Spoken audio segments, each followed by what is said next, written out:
Hello बच्चों, कल हमने पढ़ा था भारत में राष्ट्रवाद। उसमें हमने राष्ट्रवाद का मीनिंग जाना था और राष्ट्रवाद का मतलब क्या होता है कि अपने देश के प्रति प्यार होना, लगाव होना और अपने देश के साथ ही अपनी पहचान मानना कि जैसे हम कहीं बाहर जाएं तो हमें हमारी पहचान क्या है, हम भारतीय हैं। तो राष्ट्रवाद का मतलब अपनी पहचान अपने देश के नाम से समझना कि मैं भारतीय हूँ, कहीं भी जाके बोलना।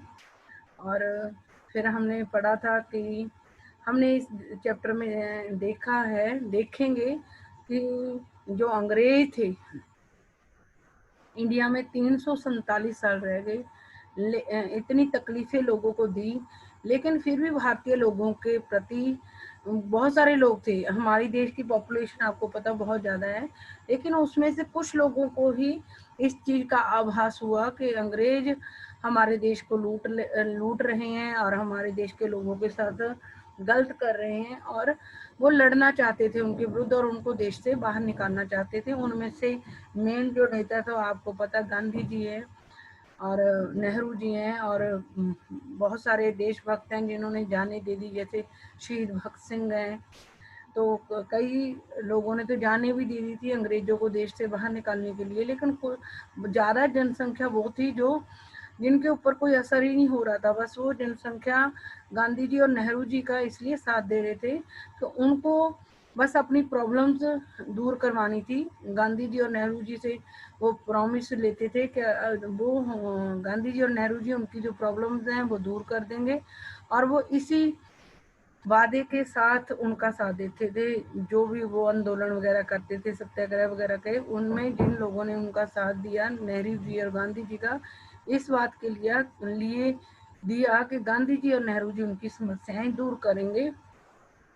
लेकिन कुछ पहले तो बिल्कुल भी 1914 से, जब पहले विश्व युद्ध नहीं हुआ था, तो कोई भी ज़्यादा हमारे देश के अंदर अंग्रेजों के विरोध नहीं हो रहा था।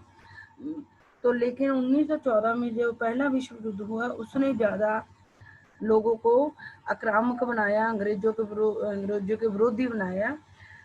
तो वो कैसे था कि क्योंकि पहले विश्व युद्ध में हम शामिल नहीं थे, लेकिन पहले जो विश्व युद्ध होता है उसमें अगर कोई देश शामिल होता है तो जितनी देर वो चलता है, युद्ध चलता है, उतनी देर उस देश में कोई भी ऐसा कार्य नहीं होता जो देश को विकास की ओर ले जाए, और उल्टा जो खर्चा होता है देश का वो बढ़ जाता है। हम भी पहले विश्व युद्ध में भारत शामिल नहीं था, अंग्रेजों के कारण हम शामिल हुए थे, और अंग्रेजों ने पहले भी हमें बहुत तकलीफें दी थी, और पहले विश्व युद्ध के कारण भी हमारे ऊपर उसने इंग्लैंड ने संकट ला दिया था, क्योंकि जो हमारे नौजवान लोग थे जिन्होंने देश के लिए उत्पादन करना था, उनको वो उसमें सेना में भर्ती करके वहाँ ले जा रहे थे, मोर्चे पे जहाँ विश्व युद्ध चल रहा था वहाँ लेके जा रहे थे। देश के अंदर पैसे की कमी हो गई थी, रक्षा व्यय बढ़ गया था, जिसके कारण हमें अलग अलग टैक्स लगाने पड़े, सीमा शुल्क बढ़ाना पड़ा, आय कर लगाना पड़ा, दूसरे देशों से हमें कर्जे लेने पड़े, जिसके कारण हमारे देश के अंदर 5 सालों में जितनी देर पहला विश्व युद्ध लड़ा गया, उतनी देर हमारे देश में दोगुनी कीमतें हो गई थी, दोगुनी कीमतें हो गई। प्लस हमारे देश के जो ग्रामीण क्षेत्र में नौजवान रह रहे थे उनको उसमें सेना में भर्ती करके वहाँ ले जाया जा रहा था पहला विश्व युद्ध लड़ने के लिए। तो ये सारा किसको दुख, कीमतें बढ़ी तो भी आम आदमी दुखी हो रहा था, सेना में भर्ती हो रहे थे तो आम आदमी दुखी हो रहा था, और लोगों को ये था पहला विश्व युद्ध खत्म हो जाएगा तो अच्छे दिन आ जाएंगे, लेकिन नहीं, उसके बाद भी 2 साल ऐसे आए जिनमें फसलें खराब हो गई। वो थे 2 साल फसलें खराब हुई, और फिर फसल जब 2 साल 1918 से 1919 तक एक बार फसल खराब हुई, और एक 1920 से 1921 के बीच में फसलें खराब हुई, जब हमारे देश के बीच में खाने पीने की भी दिक्कत आ गई, और एक फिर 1921 में जाके महामारी फैल गई थी, जिसमें हमारे 120 से 130 लाख लोग मारे गए थे। तो ये सारा कुछ क्यों हुआ था? ये सारी अंग्रेजों की गलत नीतियों के कारण इंडियन लोगों को पैसे की कमी का भी सामना करना पड़ रहा था, ज़्यादा कीमतों का भी सामना करना पड़ रहा था, और आम आदमी घर में आराम से भी नहीं रह पा रहा था। इन सारे दुखों के कारण हमारे देश के अंदर अंग्रेजों का विरोध बढ़ रहा था। जितनी तकलीफें ज़्यादा अंग्रेज इंडियन लोगों को दे रहे थे, उससे क्या हो रहा था, देश के बहुत सारे लोगों के अंदर अंग्रेजों के विरुद्ध आवाज़ उठ रही थी। और ये समझो कि देश को आज़ाद कराने की आवाज़ें उठने लगी थी, पहले विश्व युद्ध से जो दुख तकलीफ लोगों को सहने के लिए मिली। लेकिन उस टाइम 1915 में जो महात्मा गांधी जी से वो दक्षिण अफ्रीका गए हुए थे, वहाँ से लौटे थे, वहाँ नस्ल भेद की जो लड़ाई चल रही थी उसमें वहाँ सफल लड़ाई लड़की नस्ल भेद संबंधी जो वहाँ लड़ाई चल रही थी उसमें सफलता प्राप्त करने के बाद 1915 में इंडिया में आए थे। उन्होंने फिर एक सत्याग्रह बताया कि सत्याग्रह क्या होता है, कि सत्याग्रह के विचार में क्या होते हैं, सत्य के प्रति निष्ठा होनी चाहिए, नंबर 2 सत्य की खोज करनी चाहिए, और जो व्यक्ति सच्चा और सच में अन्याय के विरुद्ध लड़ रहा होता है उसको अपने दुश्मन से लड़ने के लिए किसी शरीर के बल की जरूरत नहीं होती। ये गांधी जी ने बताया कि अगर जो व्यक्ति होता है जो सच्चाई और अन्याय के लिए लड़ रहा होता है उसको ना तो बदले की भावना रखने की जरूरत होती है, ना आक्रामकता दिखाने की जरूरत होती है, वो बिना लड़े ही अपने दुश्मन से जीत जाता है। आधी लड़ाई तो इसलिए जीत जाता है कि दुश्मन को पता होता है कि वो गलत है, तो वो अंदर से डर रहा होता है, और सच्चा व्यक्ति को पता होता है वो सच्चा है, इसलिए वो डरता नहीं है। और गांधी जी कहते थे कि जो दुश्मन है उसको कभी भी मजबूर मत करो सच अपनाने के लिए, उसको प्रेरित करो कि वो सच को अपने आप अपना ले। और गांधी जी कहते थे कि जो सच सच्चाई है वो हमेशा जीतती है। और अगर भारतीय के लोग सत्याग्रह के रास्ते पर चलेंगे तो वो बिना हथियारों के भी अपनी लड़ाई अंग्रेजों के विरुद्ध जीत सकते हैं। और जितने भी 3 सत्याग्रह करे थे उसमें वहाँ पर अंग्रेज ही लोगों को तंग कर रहे थे। तो पहला सत्याग्रह जब 1915 में भारत में आए थे, जो नेहरू जी सॉरी गांधी जी हैं, महात्मा गांधी जी 1915 में दक्षिण अफ्रीका से लौटे थे भारत, और उन्होंने 1915 में चंपारण में जो दमनकारी बगान व्यवस्था के द्वारा वहाँ के किसानों से जो नील की खेती करवाई जा रही थी, जिसके कारण उनकी चंपारण के किसानों की जो जमीन थी वो बंजर होती जा रही थी, वहाँ पर वो खाने पीने की चीज़ें नहीं उगा पा रहे थे। तो वो किसान गांधी जी को मिले, फिर गांधी जी ने उनके साथ मिलकर अंग्रेजों के विरुद्ध सत्याग्रह किया, तो वहाँ पर भी उनको सफलता मिली। दूसरा उन्होंने गुजरात के खेड़ा जिले में वहाँ के किसानों की हेल्प की थी, क्योंकि वहाँ के किसानों की 1917 में फसलें खराब हो गई थी, वहाँ प्लेग की बीमारी फैल गई थी, और वहाँ के किसानों के पास इतना पैसा नहीं था कि जो अंग्रेज उनसे भारी भरकम लगान देते थे उनको चुका पाते। तो फिर उन्होंने गांधी जी को कहा कि अंग्रेजों से कहकर थोड़ी सी उनको लगान देने में समय दिला दें और थोड़ी बहुत छूट दिलवा दें उसमें। तो इसमें भी उनको, ये दूसरा सत्याग्रह था, तो इसमें भी जीत मिली। तीसरा सत्याग्रह उन्होंने 1918 में किया था। वो अहमदाबाद की कपड़ा मिल के मजदूरों के साथ उनके जो मिलों के मालिक थे मजदूरों की को अच्छी व्यवस्था नहीं दे रहे थे, जहाँ अच्छी मजदूरी नहीं दे रहे होंगे, जिसके लिए गांधी जी ने उन मजदूरों के साथ मिलकर उनके मालिकों के विरुद्ध लड़ाई लड़ी, और वहाँ पर भी इनको सफलता मिली। और इनको लगातार सत्याग्रह, जो 3 सत्याग्रह किए, इनमें जब सफलता मिली गांधी जी को, तो गांधी जी तो मतलब ये तीनों सत्याग्रह भी उन्होंने अंग्रेजों के विरुद्ध ही लड़े थे। मेन प्रॉब्लम उस समय हमारे देश में अंग्रेज ही थे, और सबके मन में जो मेन हमारे जो समझदार लोग थे भारत के, उनमें उनके मन में था कि अंग्रेजों को कब देश से बाहर निकाला जाए। और क्योंकि जो अंग्रेज थे वो तरह तरह के गलत कानून बना के भारत के लोगों को तकलीफ दे रहे थे। जो भी उनका विरोध कर रहा था, जो नेता, राष्ट्रीय नेता, हमारे देश के नेता में उनका विरोध कर रहे थे, वो जो अंग्रेज थे उनको दबाना चाहते थे किसी तरीके से। तो इसलिए वो एक रॉयल टैक्ट लेके आए, रॉल्ट एक्ट ऐसा एक्ट था जिसके थ्रू वो बड़े बड़े भारत के उन नेताओं को दबा सकते थे, उनकी आवाज़ को दबा सकते थे जो अंग्रेजों का विरोध कर रहे थे। तो रॉल्ट एक्ट क्या था, आज पढ़ेंगे हम। पहले इससे पहले हमने जो कल पढ़ा था उसकी रिवीजन करी है। अब हम रॉल्ट एक्ट के बारे में पढ़ते हैं।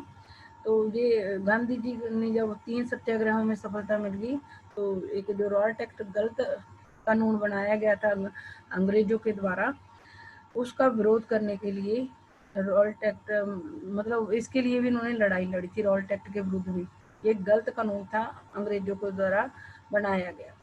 इस कामयाबी से उत्साहित गांधी जी ने 1919 में प्रस्तावित रॉल्ट एक्ट के खिलाफ एक राष्ट्रव्यापी सत्याग्रह आंदोलन चलाने का फैसला लिया। जब 3 सत्याग्रहों में उनको सफलता मिल गई, तो वो एक रॉल्ट एक्ट जो 1919 में अंग्रेजों ने जल्दबाजी में पारित किया था, जो उनकी संसद थी उस टाइम, अंग्रेजों के टाइम के भारत में, उसको इंपीरियल लेजिस्लेटिव काउंसिल कहा जाता था। और इसमें भारत के लोग भी थे सदस्य इसके। जैसे हमारी आज संसद है, तो उस समय की जो संसद थी अंग्रेजों के टाइम की संसद, उसको इंपीरियल लेजिस्लेटिव काउंसिल कहा जाता था। उसमें बहुत सारे भारतीय लोग भी मेंबर थे। तो लेकिन इस इंपीरियल लेजिस्लेटिव काउंसिल में अंग्रेजों ने जल्दबाजी में रॉल्ट एक्ट को पास कर दिया था, जबकि भारतीय लोग इसका विरोध कर रहे थे। भारतीय लोग इसका विरोध इसलिए कर रहे थे क्योंकि ये वाला कानून अंग्रेजों ने भारत के जो मुख्य नेता थे या राष्ट्रीय नेता थे, उनको दबाने कुचलने के लिए ही बनाया था। तो जो लोग उनका विरोध कर रहे थे उनको दबाने कुचलने के लिए बनाया गया था। इस एक्ट के तहत जो लोग बड़े बड़े नेता भारत के उनका विरोध कर रहे थे, उनको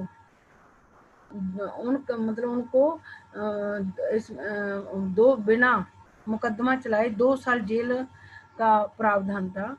इस कानून मतलब रॉल्ट एक्ट के अंदर क्या था, इस कानून के जरिए सरकार को राजनीतिक गतिविधियों को कुचलने और राजनीतिक कैदियों को 2 साल तक बिना मुकदमा चलाए जेल में बंद रखने का अधिकार मिल गया था। वैसे तो अगर किसी को हम किसी व्यक्ति ने अपराध किया होता है, तो क्या करते हैं, पहले उसको अरेस्ट किया जाता है, फिर उसको अदालत में पेश किया जाता है। वहाँ पे उसके जो अपराध होते हैं वो निश्चित किए जाते हैं और उसके अनुसार उसको सजा दी जाती है। लेकिन जो रॉल्ट एक्ट के थ्रू अंग्रेजों ने एक ऐसा कानून बनाया था जिसमें बिना कोई मुकदमा चलाए जिन लोगों को पकड़ते थे, वो अंग्रेज जो उनका विरोध करते थे, उनके ऊपर 2 साल कोई बिना मुकदमा चलाए जेल में बंद रखने का अधिकार अंग्रेजों को मिल गया था। और जिसको वो गलत समझते थे उसको पकड़ते थे और अदालत में पेश करके उसके ऊपर कोई मुकदमा नहीं चलाते थे, और सीधा जिसको अपराधी मान लेते थे सीधा उसको 2 साल के लिए जेल में बंद करते थे। तो महात्मा गांधी ऐसे अन्यायपूर्ण कानूनों के खिलाफ अहिंसक ढंग से नागरिक अवज्ञा चाहते थे। गांधी जी चाहते थे कि ऐसा गलत कानून, मतलब आपको भी दिखता है कि अगर भारत के अंदर अंग्रेजों को कोई अपराधी लगता था तो उसको सीधा उसमें जेल में डाल देते थे 2 साल के लिए। कोई अदालत में यही नहीं निश्चित किया जाता था कि इस व्यक्ति को क्यों पकड़ा गया है, इसने क्या अपराध किया, कुछ भी नहीं। बस जो अपराधी अंग्रेजों को लगता था उसको 2 साल के लिए जेल में डाल देते थे। तो ये तो गलत था। गांधी जी चाहते थे कि भारत के लोग इस गलत कानून के विरुद्ध आवाज उठाएं। गांधी जी क्या चाहते थे, जो गलत कानून बनाया था और उसके विरुद्ध लोग आवाज उठाएं, क्योंकि ये अंग्रेजों का ये प्लानिंग थी कि इस तरीके से इस कानून के सहारे वो भारत के जितने भी अंग्रेजों के विरोधी उनको जेलों में भर देंगे और आराम से शासन चलाएंगे। और इसका विरोध करने के लिए गांधी जी ने क्या फैसला लिया था, 6 अप्रैल को एक हड़ताल से इसको शुरू करना था। रॉल्ट एक्ट बन गया था क्योंकि जो जितने विरोधी थे उनको पकड़ कर बस सीधा 2 साल के लिए जेल में डाल दिया। जो 2 साल के लिए जेल में चला गया तो वो तो तंग नहीं करेगा, तो अंग्रेज आराम से रह सकते थे। लेकिन गांधी जी को पता था ये गलत है और भारत के लोगों को इसका विरोध करना चाहिए, क्योंकि जब ये बना था उस टाइम भी भारत के लोगों ने इसका रॉल्ट एक्ट का विरोध किया था। तो रॉल्ट एक्ट का विरोध करने के लिए गांधी जी ने क्या निश्चित किया कि 6 अप्रैल को हड़ताल के साथ इसको शुरू किया जाएगा। रॉल्ट एक्ट के विरुद्ध जो भी विरोध शुरू करना था वो 6 अप्रैल को शुरू होना था एक हड़ताल के साथ। तो हाँ, इसमें हम देखेंगे रॉल्ट एक्ट का जब विरोध शुरू हुआ था, तो अगर हम इधर से हम एक बार करते थे तो उधर से अंग्रेज भारतीय लोगों पर वार करते थे। अब 6 अप्रैल को हड़तालें शुरू हो गई, तो विभिन्न शहरों में रैली जुलूसों का आयोजन किया गया। अब जब हम विरोध करते हैं तो रैलियां निकालते हैं, जुलूस निकालते हैं, तो अंग्रेजों के विरुद्ध 6 अप्रैल को अलग अलग शहरों में जुलूस और रैलियां निकाली गई। जो मतलब जो अंग्रेज थे उनका जो भी सामान इंडिया से बाहर जाता था वो रेलवे लाइन के थ्रू जाता था, जिनकी रेलगाड़ियों के थ्रू जाता था।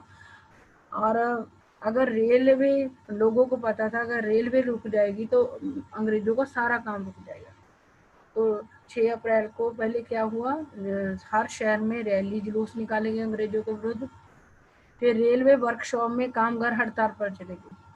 तो अगर ठप करना था अंग्रेजों का काम तो ऐसे ही ठप हो सकता था कि क्योंकि रेलवे के द्वारा ही उनका सारा काम, रेलगाड़ियों द्वारा ही कच्चा माल आ रहा था, जा रहा था, और उससे बना हुआ माल इंडिया में आ रहा था।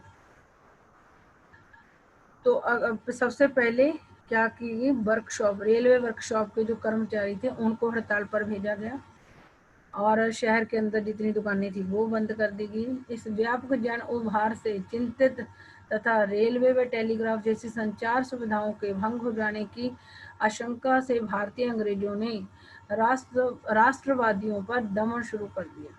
जैसे 6 तारीख को गांधी जी ने हड़ताल शुरू करी, लोगों ने हर शहर में जुलूस और रैलियां निकालनी शुरू करी। रेलवे के कर्मचारी जो रेलवे वर्कशॉप में काम करते थे वो जब हड़ताल पे चले गए, दुकानें बंद हो गई 6 अप्रैल को। और टेलीग्राफ और रेलवे जैसी जब संचार सुविधाएं बंद हो गई तो जो अंग्रेज भारत में रह रहे थे उन्होंने भी, क्योंकि उनको, जो अंग्रेज भारत में रह रहे थे, इन सब के बंद होने से उनको तकलीफ हो गई क्योंकि उनका सारा व्यापार बंद हो गया। और फिर उन्होंने, जिन लोगों ने ये काम किए थे, दुकानें बंद की थी, जुलूस रैलियां निकाली थी, रेलवे वर्कशॉप के कर्मचारियों को जिन्होंने हड़ताल पे भेजा था, जिन्होंने टेलीग्राफ की सेवाएं बंद की थी, उन लोगों के विरुद्ध फिर अंग्रेजों ने एक्शन लिया। पहला एक्शन भारतीयों के द्वारा हुआ तो दूसरा एक्शन अंग्रेजों ने उनके विरुद्ध लिया। तो अमृतसर में बहुत सारे स्थानीय नेताओं को हिरासत में ले लिया गया क्योंकि जो नेता लोग थे वही तो अंग्रेजों के विरुद्ध लोगों को वो कर रहे थे, जगा रहे थे कि अंग्रेज गलत कर रहे हैं, इनके विरुद्ध आवाज उठाओ, रॉयट एक्ट गलत बना है, इस कानून को खत्म करवाओ। तो तो अमृतसर में जो नेता थे, वहाँ के अमृतसर के मुख्य स्थानीय नेता थे, उनको इन्होंने, अंग्रेजों ने हिरासत में ले लिया जब 6 अप्रैल को लोगों ने जुलूस रैलियां निकाली। याद रखना, 6 अप्रैल को दुकानें बंद कराई, जुलूस रैलियां निकाली गई और रेलवे के कर्मचारी हड़ताल पर गए। टेलीग्राफ जैसे संचार सुविधाएं बंद होने के कारण अंग्रेजों के सारे काम बंद हो गए, तो अंग्रेज गुस्से में आ गए और उसके बदले में उन्होंने अमृतसर के जो मुख्य नेता थे उनको हिरासत में ले लिया। और अमृतसर में नेताओं को हिरासत में लिया, उसके बदले में 6 अप्रैल की हड़ताल के बदले में अमृतसर में बहुत सारे स्थानीय नेताओं को हिरासत में ले लिया गया। गांधी जी के दिल्ली में प्रवेश करने पर पाबंदी, और गांधी जी मुख्य नेता थे उस टाइम।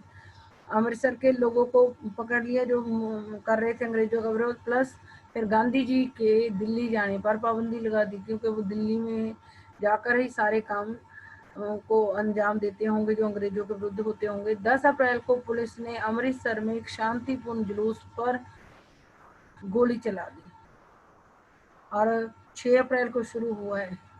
6 अप्रैल को के बाद जब ये सारे काम हुए हैं और उसके बाद ही अंग्रेजों ने क्या, हमारा पहले हमने 6 अप्रैल को वो करा विरोध, अलग अलग हड़तालें वगैरह करके, तो अमृतसर में से लोगों को, नेताओं को पकड़ लिया, हिरासत में ले लिया। गांधी जी को दिल्ली जाने पर पाबंदी लगा दी। 10 अप्रैल को अमृतसर में गोली भी चला दी। 10 अप्रैल को पुलिस ने जो अंग्रेजों की पुलिस थी उसने अमृतसर में एक शांतिपूर्ण जुलूस पर गोली चला दी।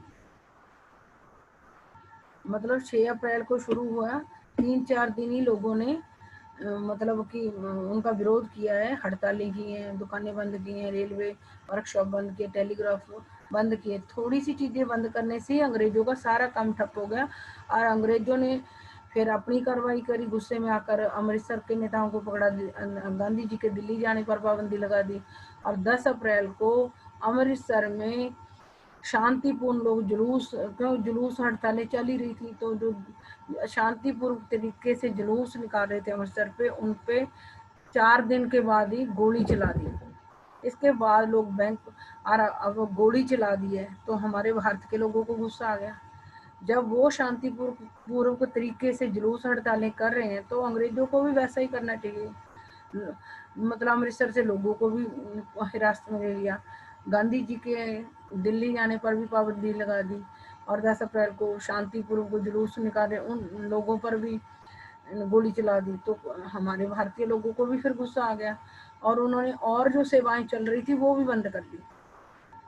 तो रेलवे लाइन मतलब रेलगाड़ियां बंद कर दी थी, टेलीग्राफ सेवा बंद कर दी थी। उसके बाद भारतीय लोगों ने गुस्से में आकर जब लोगों को गोलियां चलाई थी तो उसके बाद बैंक भी बंद कर दी। बैंक में की जो काम चल रहे थे, जो भारतीय लोग बैंकों में, अंग्रेजों के बैंकों में काम कर रहे थे, वो भी हड़ताल पे चले गए।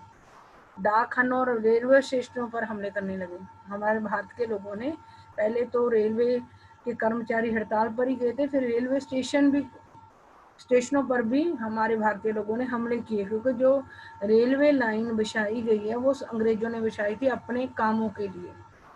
उससे उनका मतलब वो हमारे देश से सस्ता कच्चा माल लेकर जाते थे और बाहर से बना हुआ माल हमारे देश में पहुंचाते थे रेलवे के द्वारा। और फिर हमारे लोगों के ऊपर जब पकड़ा, उनको पुलिस ने पकड़ा, हमारे भारतीय लोगों को जो उनका विरोध कर रहे थे अंग्रेजों का, गोली चली। तो हमारे भारतीय लोगों ने और भी जितनी सेवाएं थी बैंक बंद कर दिए और डाकखानों और रेलवे स्टेशनों पर हमले करने शुरू कर दिए। मार्शल लॉ लागू कर दिया गया। और जब मतलब हमारे भारतीय लोग भी अंग्रेजों को जवाब दे रहे थे, अंग्रेज भारतीयों को जवाब दे रहे थे, तो अंग्रेज समझ गए थे कि अब मतलब भारतीय लोग वो नहीं करेंगे, रुकेंगे नहीं अगर।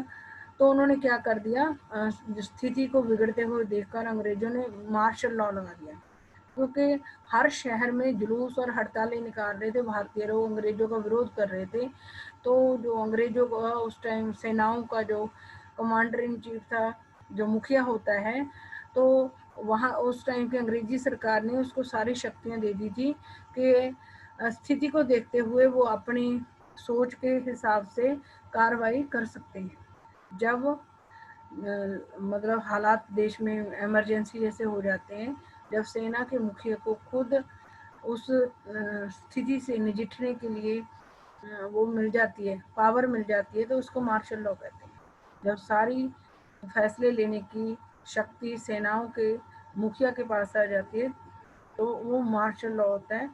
और कहीं भी लोगों को बाहर निकल, जो लोग मतलब दंगे वगैरह कर रहे होते हैं या जुलूस वगैरह निकाल रहे होते हैं, उनको देखते ही गोली मारने का आदेश दे दिया गया था मार्शल लॉ के द्वारा।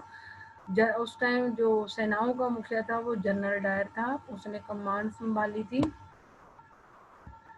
और जब उसी टाइम ही जो अमृतसर का जलियांवाला बाग है, अमृतसर के जो जिले देखो 6 अप्रैल से शुरू हुई थी। 6 अप्रैल में हमारे भारतीय लोगों ने दुकानें बंद करी थी, रेलवे के जो कर्मचारी थे वो हड़ताल पर चले गए थे और टेलीग्राफ सेवा बंद की थी, दुकानें बंद की थी। उसके बदले में फिर 10 अप्रैल को इन्होंने गोली चला दी थी। अमृतसर में से बहुत सारे मुख्य नेताओं को पकड़ लिया था और गांधी जी के दिल्ली आने पर वो कर दिया था, पाबंदी लगा दी थी। तो उसके बदले में फिर भारतीय लोगों ने डाकखाने और रेलवे स्टेशन और 3-4 जगहों पर रेलवे स्टेशन, डाकखाने, बैंकों में हमले किए भारतीय लोगों ने।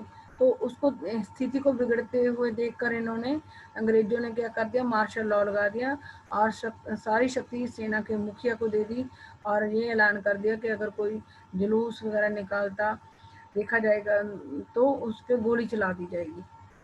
तो 13 अप्रैल को 6 के बाद 7 दिन ही हुए थे, 13 अप्रैल को जलियांवाला बाग हत्याकांड हुआ। मतलब कि अगर भारत के लोग अंग्रेजों का विरोध करते थे तो उनको इतना गुस्सा आता था, तो पहले उन्होंने अमृतसर में गोली चला दी थी 10 अप्रैल को। अब 13 अप्रैल को जलियांवाले बाग में जनरल डायर पहुंच गया, जो अंग्रेजों के टाइम में सेनाओं का मुखिया था। उस दिन अमृतसर में बहुत सारे गांव वाले सालाना बैसाखी मेले में शिरकत करने के लिए जलियांवाला बाग मैदान में जमा हुए थे। हमने 6 अप्रैल से उसका रॉल्ट एक्ट का विरोध शुरू किया था, और 7वें दिन आते आते मतलब इन्होंने अंग्रेजों ने 13 अप्रैल को जलियांवाला बाग का हत्याकांड कर दिया था, जो सबको याद है। और उस दिन अमृतसर में जलियांवाले बाग में लोग, जो बैसाखी का मेला लगता था 1 साल के बाद, उसको मनाने के लिए इकट्ठे हुए थे, और उनको नहीं पता था कि शहर में मार्शल लॉ लगा हुआ है। काफी लोग तो सरकार द्वारा लागू किए गए दमनकारी कानून का विरोध प्रकट करने के लिए एकत्रित हुए थे। मतलब उस टाइम विरोध भी, रॉल्ट एक्ट का विरोध भी चल रहा था। तो कुछ लोग तो विसाखी का मेला मनाने के लिए आए थे, और कुछ लोग जो रॉल्ट एक्ट गलत बनाया था अंग्रेजों ने, उसका विरोध करने के लिए भी जलियांवाला बाग में इकट्ठे हुए थे। और जनरल डायर ने क्या करा, जब बहुत सारे लोगों को इकट्ठा देखा तो उसने इस मैदान के चारों तरफ के जो दरवाजे थे वो बंद कर दिए। यह मैदान चारों तरफ से बंद था, शहर से बाहर होने के कारण जहां जुटे लोगों को यह पता नहीं था कि इलाके में मार्शल लॉ लगा हुआ है। मार्शल लॉ मैंने आपको ऊपर भी बता दिया कि जब सारी शक्ति सेना के मुखिया के पास आ जाती है तो वो जो भी डिसीजन लेना चाहे ले सकता है। तो लोगों को नहीं पता था, कुछ लोग वो जलियांवाले बाग में बैसाखी का मेला मनाने के लिए और कुछ रॉल्ट एक्ट का विरोध करने के लिए आए हुए थे। तो इसका फायदा उठाते हुए कि बहुत सारे लोग इकट्ठे थे, और वो जो जलियांवाला बाग था वो चारों तरफ से बंद था, और शहर के बाहर होने के कारण और लोगों को ये भी नहीं पता था जो वहाँ बैठे थे कि मार्शल लॉ लगा हुआ है। तो जनरल डायर वहाँ पहुँच गया, हथियारबंद सैनिकों के साथ वहां पहुंच गया, और जाते ही उसने मैदान से बाहर निकलने के सारे रास्तों को बंद कर दिया। वैसे भी बंद था, और जैसे ही जनरल डायर पहुंचा वहां पे हथियारबंद सैनिकों के साथ, उसने जो दरवाजे खुले होंगे वो भी बंद करवा दिए। इसके बाद उसके सिपाहियों ने भीड़ पर अंधाधुंध गोलियां चला दी। मतलब कि हमारे 7 दिन के विरोध प्रदर्शन से ही अंग्रेज तिल मिला उठे थे, और उन्होंने 2 बार गोली चला दी।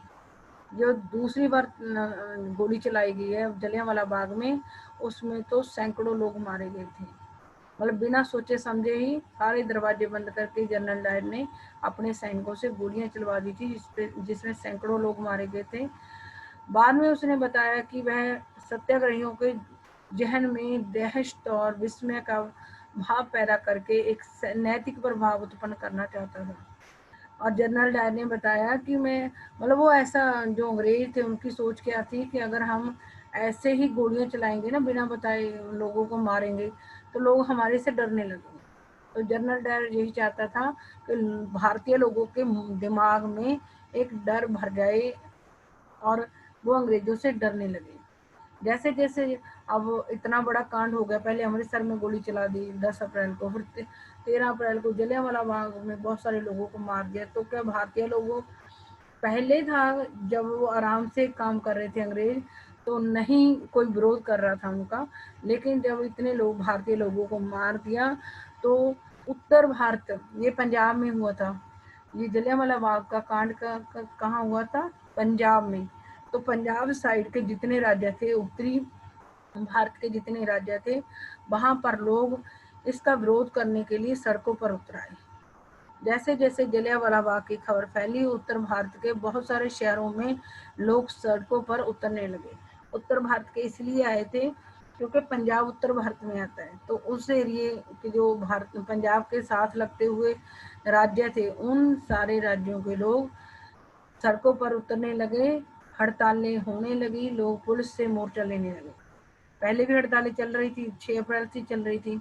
और जब जलियांवाला बाग वाला कांड हो गए तो उत्तरी भारत के जो राज्य थे वहाँ पर और ज़्यादा हड़तालें होने शुरू हो गई। हड़तालें ज़्यादा होनी शुरू हो गई। लोग पुलिस से डर नहीं रहे थे, उनसे जानबूझकर लड़ाई ले रहे थे और सरकारी इमारतों पर।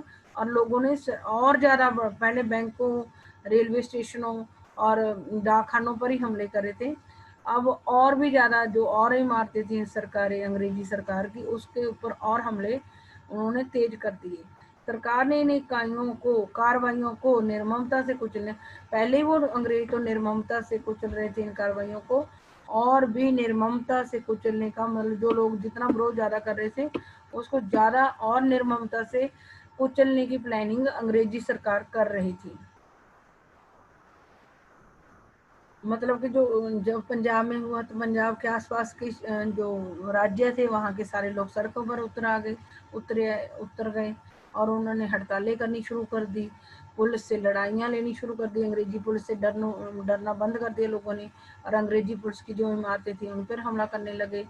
सरकार ने जो ये कार्रवाइयाँ लोग कर रहे थे, पुलिस से लड़ाई लड़ रहे थे और इमारतों पर हमला कर रहे थे, इन कार्रवाइयों को रोकने के लिए अंग्रेजी सरकार लोगों को अपमानित करने लगी।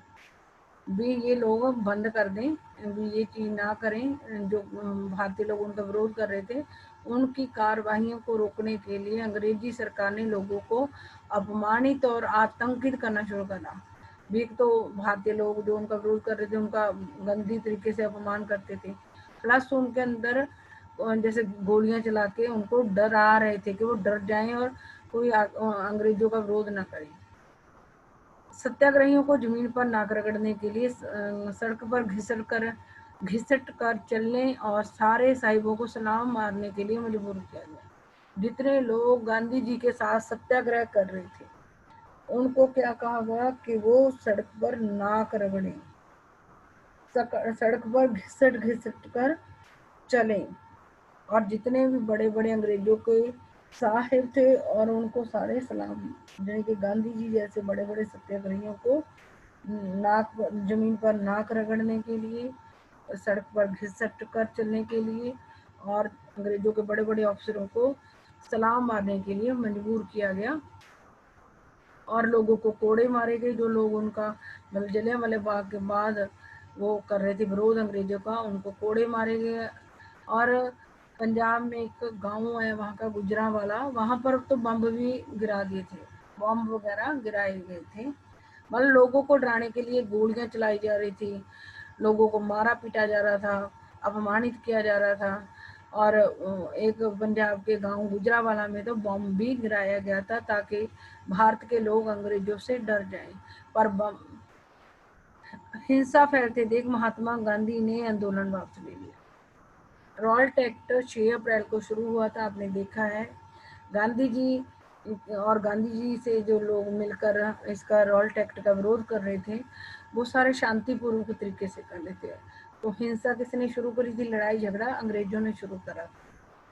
और इस तरीके से आपने देखा है कि पहले हमने हड़तालें वगैरह करी, रेलवे लाइनें बंद करी और टेलीग्राफ बंद किया, तो अंग्रेजों का सारा काम, जब व्यापार ठप हो गया तो उन्होंने दुखी होकर हमारे अमृतसर में कुछ नेताओं को वो पकड़ा, गांधी जी के दिल्ली आने पर पाबंदी लगा दी।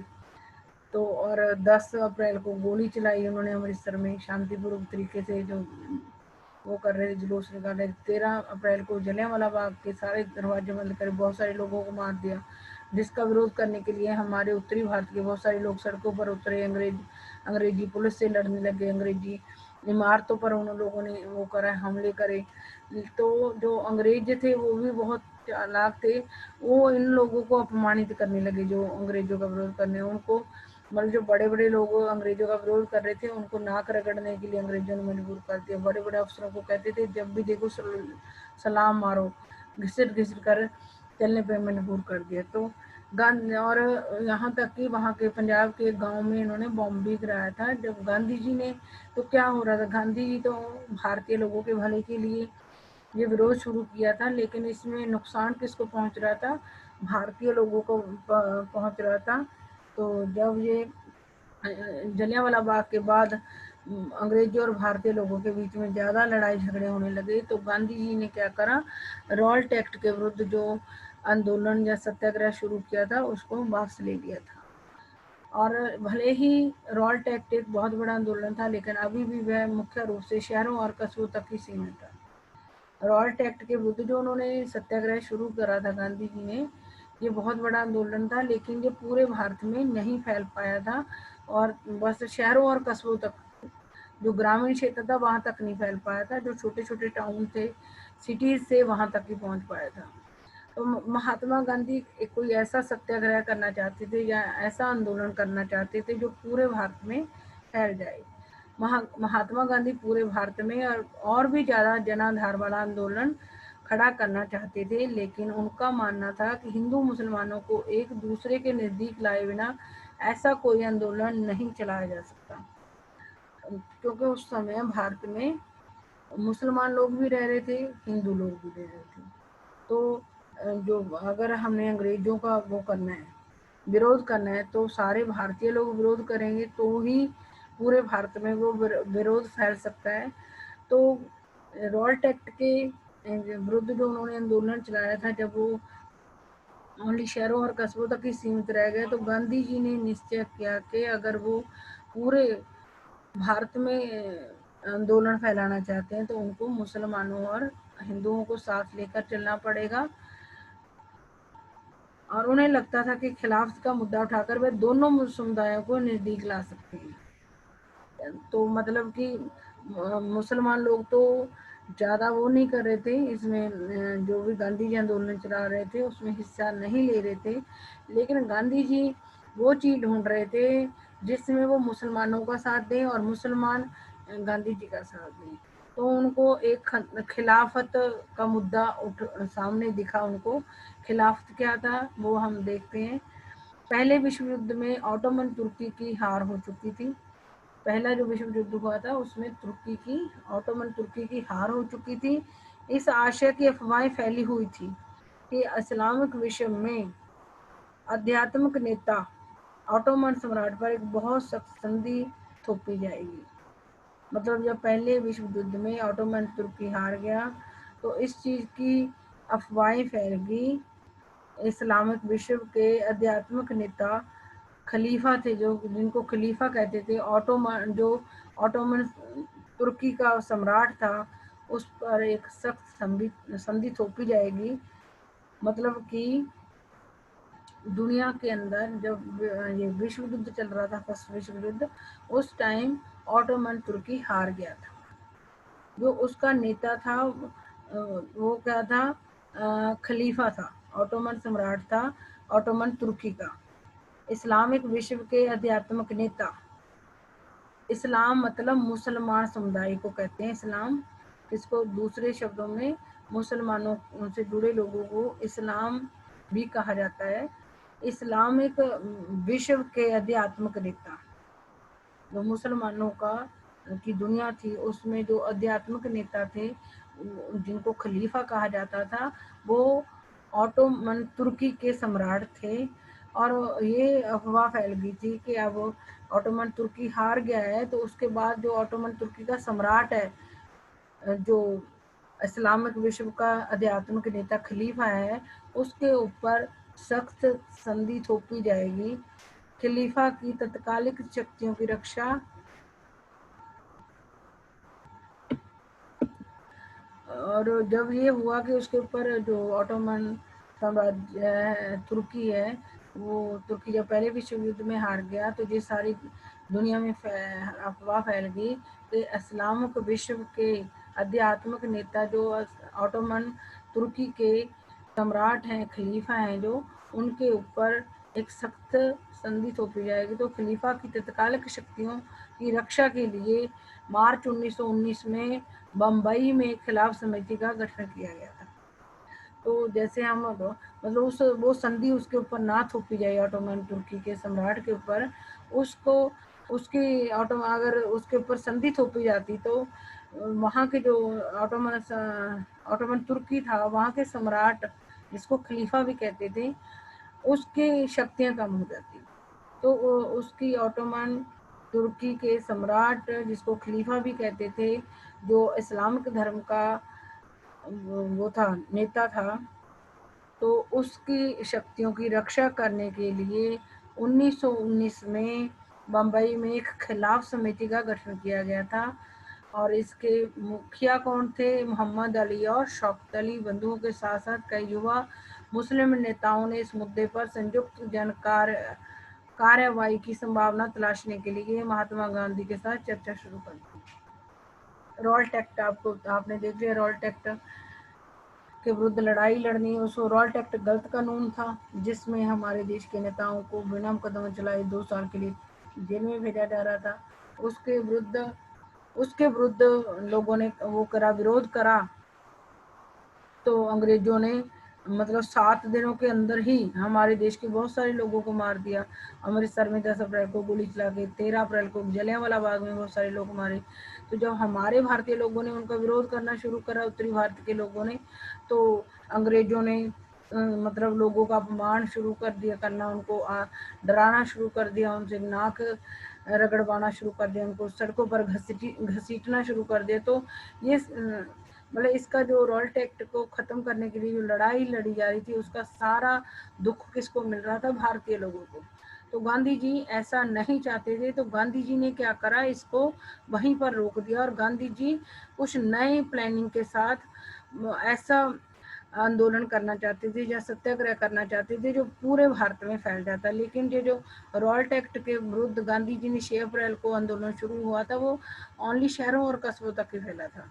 और वो सारे मुसलमानों और हिंदुओं को साथ लेकर सोच रहे थे गांधी जी कि अगर हिंदू और मुसलमान इकट्ठे हो जाएं तो अंग्रेजों के विरुद्ध पूरे भारत के अंदर एक आंदोलन शुरू किया जा सकता है। लेकिन उनको कुछ ऐसा मुद्दा ढूंढना था जिससे मुसलमान लोग उनके साथ मिल जाएं गांधी जी के साथ। तो आपको वो बताया कि खिलाफत का मुद्दा लिया गया। खिलाफत वाला कोई ज़्यादा मुश्किल काम नहीं है, क्योंकि पहले विश्व युद्ध में ऑटोमन तुर्की की हार हुई थी। जो उसका सम्राट था, ऑटोमन तुर्की का सम्राट था, उसको खलीफा भी कहते थे वो, और वो मुस्लिम धर्म का वो आध्यात्मिक नेता भी था। और उसके ऊपर उसकी हार हो गई थी तुर्की की, तो उसके सम्राट की शक्तियों को कम किया जाना था। एक संधि के द्वारा, एक सख्त संधि के द्वारा जो खलीफा थे उनकी शक्तियों को कम किया जाना था। और उनकी शक्तियों की रक्षा करने के लिए 1919 में बम्बई में एक समिति बनाई गई थी, खिलाफ समिति, और जिसके नेता क्या थे? शौकत अली और मोहम्मद अली। ये आप लोगों ने खलीफे वाली कई खिलाफत आंदोलन पर भी अकेले आ जाता है। क्या था वो खिलाफत क्या था और उसके मुख्य नेता क्या थे? खिलाफत के मुख्य नेता थे मोहम्मद अली और शौकत अली। बंधुओं के साथ साथ युवा मुस्लिम नेताओं ने इस मुद्दे पर संयुक्त जन कार्यवाही की संभावना तलाशने के लिए भी, कोई इसके मतलब उसकी शक्तियां बच जाएं वहाँ के सम्राट की, तुर्की के सम्राट की, इसके लिए उन्होंने गांधी जी के साथ बातचीत की। और सितंबर 1920 में कांग्रेस के कलकत्ता अधिवेशन में महात्मा गांधी ने भी दूसरे नेताओं को इस बात पर राजी कर लिया। मतलब कि ऑटोमन तुर्की के सम्राट की शक्तियों को बचाने के लिए जो बॉम्बे में समिति बनी थी, उसके जो नेता थे वो इनका गांधी जी की हेल्प चाहते थे। गांधी जी ने उनको वादा किया कि वो उनकी खिलाफत में उनके तुर्की के सम्राट की शक्तियों को बचाने के लिए उनकी मदद करेंगे। और शौकत अली और मोहम्मद अली ने उनको कहा कि वो उनका साथ देंगे, गांधी जी का साथ देंगे देश से अंग्रेजों को बाहर निकालने के लिए। और लेकिन गांधी जी को पहले जो कांग्रेस के नेता थे उनकी वो भी लेनी थी, सहमति भी लेनी थी। तो इस मतलब उसके बाद जो उन्होंने आंदोलन शुरू करना था रॉल्ट एक्ट के बाद, उसके लिए पहले उन्होंने भी मुसलमानों को शामिल करने के लिए सितंबर 1920 में कांग्रेस का एक कलकत्ता में अधिवेशन किया, जिसमें उन्होंने मतलब कांग्रेस के नेताओं से इस बात के लिए राजी करना था कि हम मुसलमानों के खिलाफ आंदोलन में उनकी हेल्प करेंगे और वो मुसलमान हमारी अंग्रेजों को देश से बाहर निकालने में हेल्प करेंगे। तो ये बातचीत कहाँ हुई थी? सितंबर 1920 में कांग्रेस के कलकत्ता अधिवेशन में मुसलमानों को मुसलमानों को भारत में चलने वाले आंदोलन में शामिल करने के लिए बात हुई थी कांग्रेस के नेताओं के साथ गांधी जी की, और गांधी जी ने उन नेताओं को मना लिया था, राजी कर लिया था और खिलाफ आंदोलन के समर्थन और स्वराज के लिए एक असहयोग आंदोलन शुरू किया जाना चाहिए। मतलब जो 20 सितंबर को कांग्रेस का अधिवेशन कलकत्ता में हुआ था, उसमें गांधी जी ने कांग्रेस के नेताओं को इस बात के लिए मना लिया था कि कांग्रेस के नेता खिलाफत आंदोलन का समर्थन करेंगे और मुसलमान लोग स्वराज के लिए जो एक असहयोग आंदोलन चलना था उसमें मुसलमान लोग उनका साथ देंगे, और कांग्रेस के लोग भी इस बात के लिए मान गए थे। और कल हम इससे आगे पढ़ेंगे। आज हमने रॉल्ट एक्ट का पढ़ा कि रॉल्ट एक्ट क्या था, और रॉल्ट एक्ट एक गलत कानून था जिसके द्वारा भारत में अंग्रेजों का विरोध करने वाले लोगों को अपराधी समझ के 2 साल के लिए बिना मुकदमा चलाए जेल में डाल दिया जाता था। फिर 6 अप्रैल को गांधी जी चाहते थे कि भारत के लोग उसका विरोध करें, और 6 अप्रैल को हड़ताल करके गांधी जी ने उसका वो करा था, दुकानें बंद करवा के, रेलवे कर्मचारियों की स्ट्राइक करवा के, दुकानें बंद करवा के, टेलीग्राफ सेवाएं बंद करवा के, और फिर अंग्रेजों ने उसके बदले में 10 अप्रैल को शांतिपूर्वक जुलूस निकाले, अमृतसर में लोगों पर गोली चला दी थी और बहुत सारे नेताओं को गिरफ्तार कर लिया था। गांधी जी के दिल्ली आने पर पाबंदी लगा दी थी। फिर भारतीय लोगों ने उसका वो किया, जवाब दिया। डाकखाने, रेलवे स्टेशन और बैंकों पर हमले किए। जब ये लोगों ने बैंकों, डाकखानों और रेलवे स्टेशन पर हमले किए तो जो उस टाइम मार्शल लॉ ही लगा दिया भारत के अंदर, और सारी शक्ति अंग्रेजी सरकार ने उस टाइम के जो सेना के अध्यक्ष जनरल डायर थे उनको शक्ति दे दी, और ये वो ऑर्डर दे दिया कि कहीं भी कोई अंग्रेजों के विरुद्ध कार्रवाई करता है तो उसके ऊपर गोली चला दी जाए। और इसके बाद 10 अप्रैल को गोली चली, उसके बाद 13 अप्रैल को जलियांवाले बाग में जो लोग बैसाखी का मेला था मनाने आए थे और रॉल्ट एक्ट के विरोध में आए थे, उनको नहीं पता था कि मार्शल लॉ लगा हुआ है।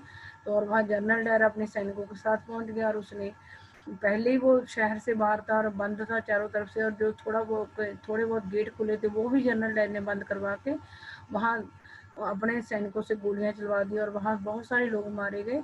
जब उन मरे हुए लोगों के विरोध में हमारे भारतीय लोग, उत्तरी भारत के लोग सड़कों पर उतरे और अंग्रेजी सिपाहियों से लड़ाई लेने लगे और अंग्रेजों की इमारतों पर हमले करने लगे, तो अंग्रेजों ने और भी तंग करना शुरू कर दिया, लोगों को डराना और लोगों का अपमान करना, लोगों को नक रगड़वाना, लोगों का नाक रगड़वाना, लोगों को उनके बड़े अंग्रेजों से बड़े बड़े जो अंग्रेज थे उनको सलाम ठुकवाना। ये जब काम होने लगे तो भारतीय लोगों को ज़्यादा तंग करने लगे। जब अंग्रेजों और भारतीयों के बीच में ज़्यादा लड़ाई झगड़ा होने लगा तो गांधी जी इसको शांतिपूर्वक तरीके से चलाना चाहते थे, लेकिन ये लड़ाई झगड़े में तब्दील हो गए थे, इसलिए गांधी जी ने इसको वापस लिया था।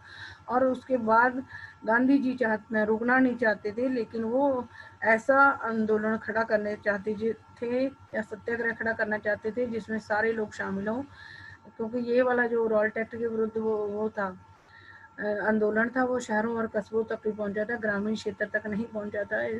तो गांधी जी सोच रहे थे कि अगर ये पूरे भारत में मैं फैलाना चाहता हूँ तो मुसलमानों और हिंदुओं को इकट्ठा लाना पड़ेगा, और गांधी जी ने इसके लिए मुसलमानों का कोई ऐसा मुद्दा देख रहे थे जिससे कि गांधी जी उनका साथ दे दें और मुसलमान गांधी जी का साथ दें। तो खिलाफत का मुद्दा मिला था। खिलाफत का मुद्दा सिंपल बात है कि पहले विश्व युद्ध में ऑटोमन तुर्की हार गया था, और ऑटोमन तुर्की के जो सम्राट थे खलीफा, उनके ऊपर एक सख्त संधि थोपकर उसकी शक्तियां कम की जा रही थी, और जो खलीफा थे वो इस्लाम धर्म के आध्यात्मिक नेता भी थे। तो जो इस्लाम धर्म के जो लोग थे उनको चिंता थी कि कहीं ऑटोमन सम्राट खलीफा की शक्तियां ना कम हो जाए। उसकी शक्तियों को बचाने के लिए 1919 में बम्बई में एक समिति बनाई गई थी, खिलाफ समिति, जिसके जो नेता थे शौकत अली और मोहम्मद अली। गांधी जी उनसे मिले और उनको वो वादा किया कि वो उनकी शक्तियों बचाने के लिए गांधी जी उनका साथ देंगे, और फिर शौकत अली और मोहम्मद अली जी ने उनको कहा कि वो भी अगर वो उनका साथ देंगे मुसलमानों का तो वो मुसलमान भी गांधी जी का साथ देंगे। लेकिन गांधी जी को परमिशन लेनी थी, सहमति लेनी थी अपने नेताओं की, तो उन्होंने क्या करा, फिर 20 सितंबर को कलकत्ता में कांग्रेस का अधिवेशन बुलाकर कांग्रेस के बाकी नेताओं को भी इस बात के लिए मना लिया कि जो कांग्रेस के लोग हैं वो खिलाफत आंदोलन में मुसलमानों का साथ देंगे और मुसलमान लोग उनके जो असहयोग आंदोलन स्वराज के लिए शुरू होने जा रहा है उसमें वो साथ देंगे। इस तरीके से गांधी जी ने असहयोग आंदोलन और खिलाफत आंदोलन के लिए मुसलमान और हिंदुओं को एक साथ लाने के लिए राजी कर लिया था दोनों। तो कल बाकी चैप्टर हम कल पढ़ेंगे।